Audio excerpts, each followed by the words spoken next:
मोतीपुर गांव में चंदू और उसकी पत्नी मीणा साधारण जीवन जीते थे। खेतों में मेहनत कर धान की फसल उगाते और आंगन की क्यारी से सब्जियां बेचकर गुजारा करते थे। धान रोपण का समय था। गांव में उत्साह था। सभी खेतों की ओर बढ़ रहे थे। मीणा ने चंदू को लस्सी का गिलास थमाया। ये ले जाओ, खेत में डर कम करेगी। चंदू मुस्कुराया। ठीक है भाग्यवान, आज फसल अच्छी होगी, देखना। तभी बाबूलाल दौड़ता हुआ आया। चंदू रुक, जमींदार साहब तुझे मिलना चाहते हैं। चंदू हैरान। मुझे? क्यों? बाबूलाल बोला। तेरी फसल खरीदना चाहते हैं, जल्दी चल। जमींदार के घर पहुंचकर चंदू ने सुना। चंदू, तुम्हारी फसल की तारीफ हर जगह है। इस बार की फसल हमें बेचोगे, बाजार से अच्छा दाम दूंगा। चंदू खुश हो गया। ये तो हमारे लिए खुशी की बात है साहब, फसल तैयार होते ही बता दूंगा। जमींदार ने कहा, मेरे आदमी फसल काटने में मदद करेंगे, पैसे तुम्हारे घर भिजवा दूंगा। चंदू और मीणा खुशी खुशी घर लौटे।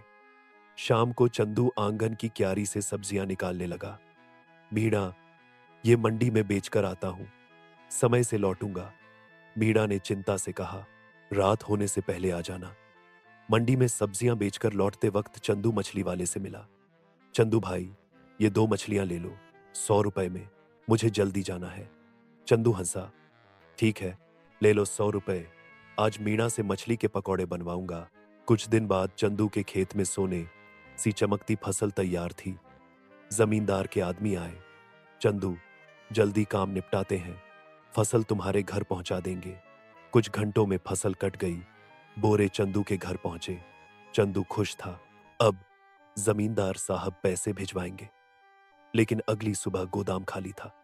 सारी बोरी गायब। चंदू और मीणा सदमे में थे। चंदू गुस्से और दुख में बोला, फिर चोरी, अब क्या करें? मीणा ने कहा, घर कैसे चलेगा? चंदू बाबूलाल के साथ जमींदार के पास गया। जमींदार गुस्से में, खाली हाथ क्यों आए? चंदू ने दुखी होकर कहा, साहब, रात को चोरी हो गई, सारी बोरी गायब। जमींदार ने शक किया, कांग्रेशनल, कहीं तुमने किसी और को तो नहीं बेची? अगर ऐसा हुआ तो देख लेना। चंदू ने ईमानदारी से कहा, साहब, मैं सच कह रहा हूं, एक गांव में रहते हैं, झूठ बोलकर क्या पाऊंगा? रात को खाना खाते वक्त मीणा बोली, सब्जियां बेचकर घर नहीं चलेगा। पहले फसल से साल भर का खर्च निकलता था, अब अगली फसल तक कैसे इंतजार करें? चंदू अचार खाते हुए रुका। मीणा, ये अचार तो कमाल है। सुन, तुम अचार बनाओ, मैं गाम गाम बेचूंगा। लोगों को तुम्हारा स्वाद पसंद आएगा, जरूर खरीदेंगे। मीणा हिचकी। ठीक है, कोशिश करते हैं। अगले दिन चंदू टोकरी में अचार लेकर निकला। पहली ग्राहक ने चखा। चंदू भाई, ये तो लाजवाब है, 1 किलो दे दो, 150 रुपए, ठीक? चंदू खुश। बिल्कुल बहन। रमेश भाई ने भी चक्कर कहा, वाह, दे 1 किलो। चंदू घर लौटा, टोकरी खाली। मीणा हैरान, सारा अचार बिक गया। चंदू हंसा, मैंने कहा था ना, तुम्हारा अचार कमाल है, कल से ज्यादा बनाओ, दूर के गांव जाऊंगा। धीरे धीरे मीणा का अचार मशहूर हो गया। चंदू ने दुकान खोल ली। लोग दूर दूर से खरीदने आने लगे।